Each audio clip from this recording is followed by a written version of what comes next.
में नहीं खर्च करेगी और ये लोगों के वेलफेयर पे खर्च करती रहेगी तो देश बर्बाद हो जाएगा। उन्होंने बहुत स्ट्रॉन्ग व्यू पॉइंट रखा उस पर, उसी पे मैं अपनी कुछ बात कहना चाहता हूँ। एक तो ये कि आज देश में सीधे सीधे गवर्नेंस के दो मॉडल दिख रहे हैं, सीधे सीधे पूरी की पूरी देश की गवर्नेंस में अब दो मॉडल सामने आए हैं।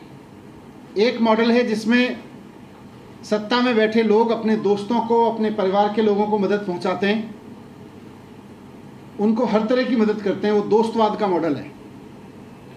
दोस्तवादियों के मॉडल में सत्ता में बैठे हुए लोगों के टैक्स माफ होते हैं, उनके लोन माफ होते हैं, लाखों करोड़ के लोन माफ होते हैं, और फिर कहा जाता है डेवलपमेंट है, फिर कहा जाता है ये तो विकास के लिए किया जा रहा है देश के। दूसरा मॉडल है कि जनता के टैक्स के पैसे का इस्तेमाल लोगों को अच्छे स्कूल, अच्छे सरकारी स्कूल देने में किया जा रहा है, लोगों को अच्छे सरकारी हॉस्पिटल, वहाँ पे अच्छी दवाइयाँ, वहाँ पे उनके टेस्ट के लिए किया जा रहा है, उनको बिजली, सस्ती बिजली, मुफ्त बिजली देने के लिए किया जा रहा है, तरह तरह की सुविधाएं देने के लिए किया जा रहा है। सरकारी टैक्स के पैसे से लोगों को तीर्थ यात्रा कराई जा रही है। सरकारी टैक्स के पैसे से, जनता के टैक्स के पैसे से महिलाओं को कहा जा रहा है कि आप बसों में चलें और फ्री चलें, बुजुर्गों को पेंशन दी जा रही है। ये सब जनता के टैक्स के पैसे से हो रहा है। तो दो तरह के मॉडल हैं। एक तरफ जनता के टैक्स के पैसे को दोस्तों के हजारों लाखों करोड़ों के लोन माफ करने पे, उनके टैक्स माफ करने पे खर्च किया जा रहा है, और दूसरी तरफ जनता के टैक्स के पैसे को करोड़ों लोगों के वेलफेयर पे खर्च किया जा रहा है।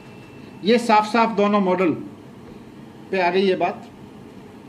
तो पहले मॉडल में हमने देखा, दोस्तवाद मॉडल में, कि कैसे सत्ता में बैठे लोगों ने अपने दोस्तों के, अपने करीबियों के 5 लाख करोड़ के तो उनको टैक्स माफ कर दिए और 10 लाख करोड़ के उनके लोन माफ कर दिए। ये सत्ता में बैठे हुए लोगों के दोस्तों के हुए, आम जनता को नहीं मिला इससे। आम जनता को इससे कुछ नहीं मिला। इस वाले मॉडल में, दोस्त वाले मॉडल में, दोस्तवाद वाले मॉडल में आम जनता के ऊपर क्या बीतती है थोड़ा उसको भी देख लें। और मैं उम्मीद करूंगा कि देश की वित्त मंत्री इस ओर भी ध्यान देंगी कि आज देश में अगर कोई किसान अपनी किस्त ना चुका पाए लोन की, तो दोस्तवादी मॉडल की सरकार और उनके समर्थक जाके उस किसान की जमीन छीन लेते हैं, उसकी कुर्की कर देते हैं, उसका घर कुर्की कर देते हैं। अगर किसी किसान ने एक गाय खरीदने के लिए लोन लिया, कोई खेती करने के लिए लोन लिया और वो उसकी एक किस्त ना चुका पाए, उसकी कुर्की कर देते हैं, उसकी जमीन कब्जा लेते हैं। ये है इनका दोस्तवादी मॉडल। दोस्तों के 5 लाख करोड़ के टैक्स माफ, दोस्तों के 10 लाख करोड़ के लोन माफ, लेकिन एक किसान की किस्त माफ नहीं करते इस दोस्तवादी मॉडल में ये लोग। इस दोस्तवादी मॉडल का एक और पहलू है कि ये लोग देश के बच्चों को सरकारी फ्री शिक्षा में यकीन नहीं करते।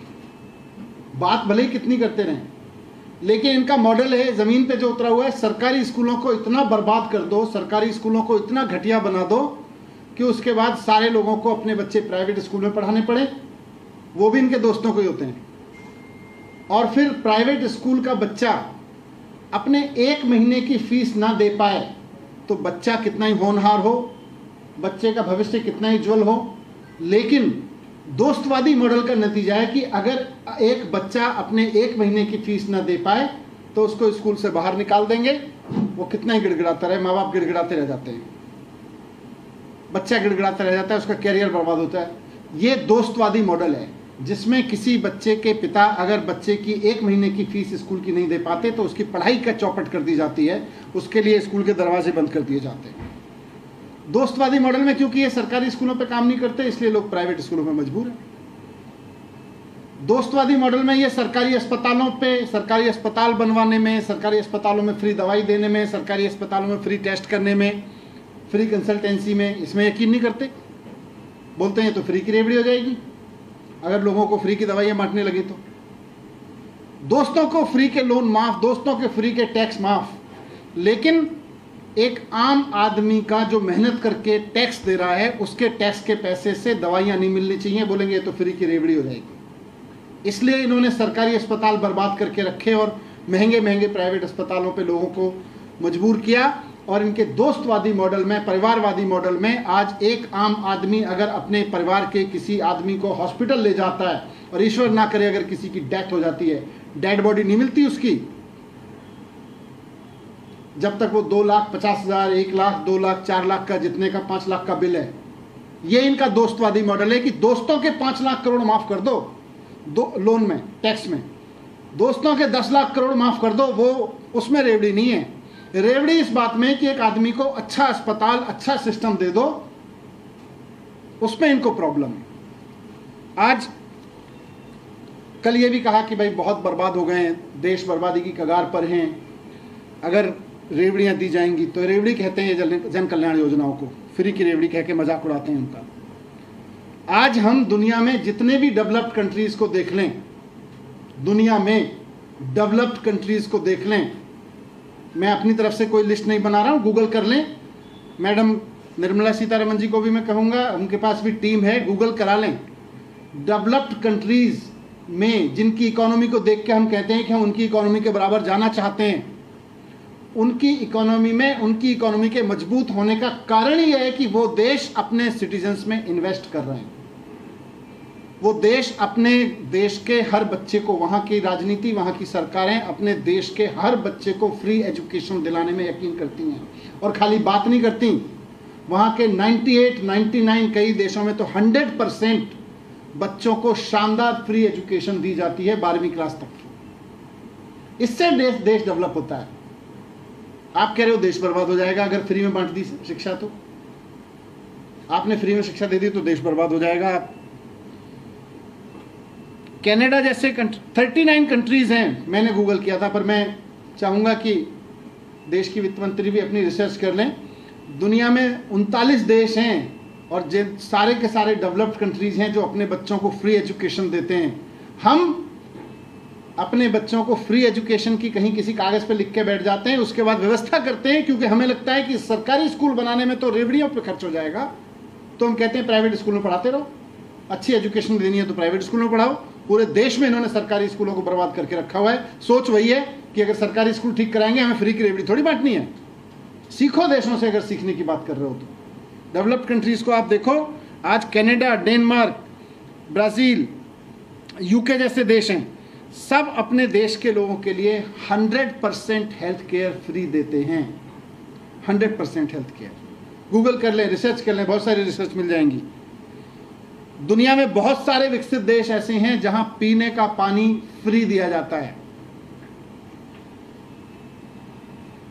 बहुत सारे डेवलप्ड कंट्रीज ऐसे हैं जहां बच्चा पैदा होता है, उसके खाते खुल जाते हैं सरकार की ओर से, कई तरह के उसके खाते में बाय डिफॉल्ट, अमीर परिवार में हो, गरीब परिवार में हो, बाय डिफॉल्ट उसके परिवार में पैसा आना शुरू हो जाता है।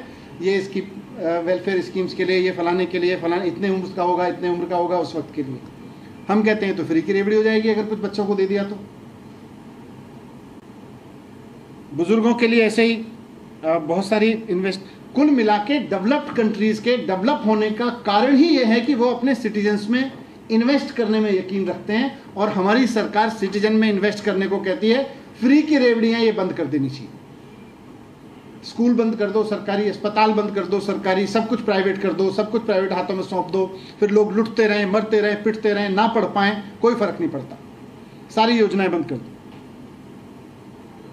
आज कोई भी इंडेक्स उठा के देख लो देश में, दुनिया की, आप हेल्थ सेक्टर पे देख लो, आप एजुकेशन सेक्टर पे देख लो, वेलफेयर सेक्टर पे देख लो, हमारा देश दुनिया के देशों में सबसे नीचे की लिस्ट में डाल दिया है।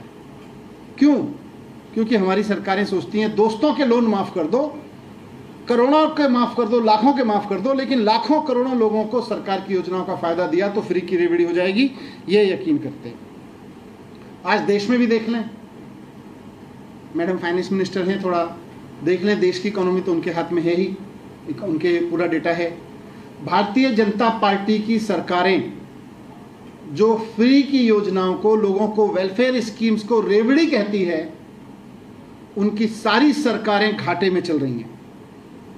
आज उत्तर प्रदेश सरकार का फिजिकल डेफिसिट 81,000 करोड़ रुपीस का है, गुजरात का 36,000 करोड़ रुपीस का है, मध्य प्रदेश का 49,000 करोड़ रुपीस का है। ये पैसा जाता कहाँ है?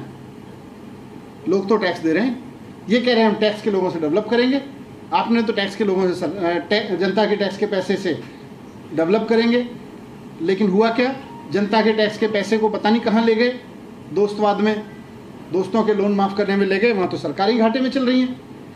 और पिछले 7 साल से लगातार दिल्ली की सरकार है जो लोगों के वेलफेयर के लिए सारा इन्वेस्टमेंट करती है, एजुकेशन में इन्वेस्ट कर रही है, हेल्थ में इन्वेस्ट कर रही है, फ्री बस, बिजली, पानी, इन सब में इन्वेस्ट कर रही है। और उसका नतीजा है, लोगों में इन्वेस्ट करने का नतीजा है कि लोगों के सरकार भी फायदे में चल रही है, रेवेन्यू सरप्लस चलती है। खुद सीएजी मानता है इस बात को।